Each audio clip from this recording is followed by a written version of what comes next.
February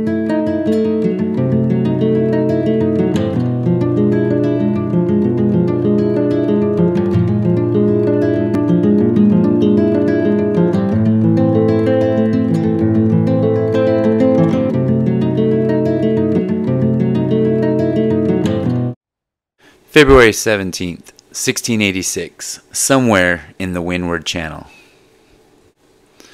'Twas an hour before dawn. Black seas reflected the black sky above. The absence of moonlight and a thin cloud cover left only visible light to be lanterns on a ship's deck.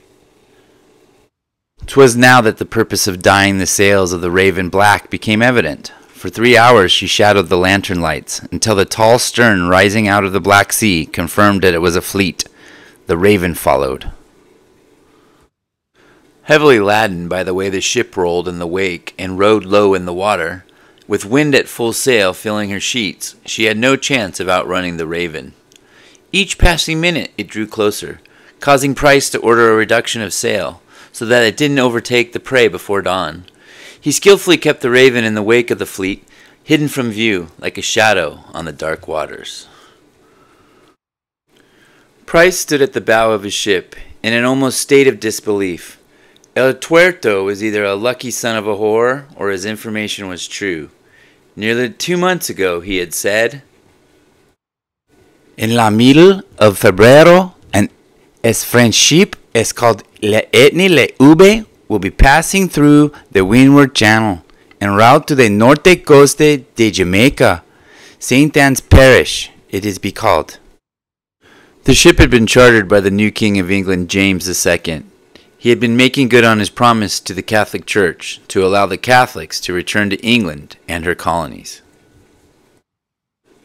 El Tuerto went on to explain that the ship was supposed to bring supplies, gold coin, and missionaries to the far-flung parishes of the New World.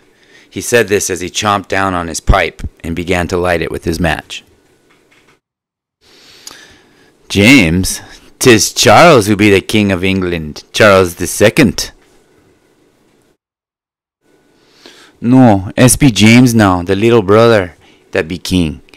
Carlos died nearly a year ago. I was in España when preparing for my trip to the west.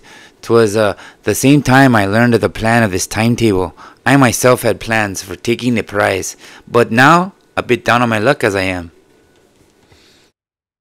El Tuerto had dared Price to seek out the ship, and even offered to broker a deal for the cargo in any of the ports to the northwest of the island of Hispaniola. And now here it was, Windward Channel, middle of February. The description El Tuerto had given matched the ship sailing before him, a fleet, yellow-hulled with blue stripe. It seemed almost too good to be true, but there it was, just as El Tuerto said it would be. If it all turns out to be true, that old pirate get his share for this information. The Raven had no lights on its deck, and only a minimum amount of crew that were needed to bring the ship to bear on its prey. The remainder were ordered to rest in their hammocks for the fight that would be furious. Price started to walk back to the ship's steerage, to alter the course that would bring the Raven alongside the Etienne. As he did so, he noticed the boatswain Frenchy giving a blanket to the mate lying near one of the starboard cannons. "Aye, Frenchy, what transpires here?" Frenchy snapped to attention at the sight of the captain, and stepped towards him. "'Tis nothing, Captain. Just a blanket for the hunter. The men want him to be good and rested for tomorrow, sir." "The men, Frenchy?"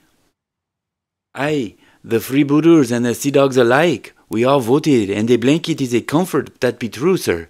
But given to the hunter, 'tis best for the crew."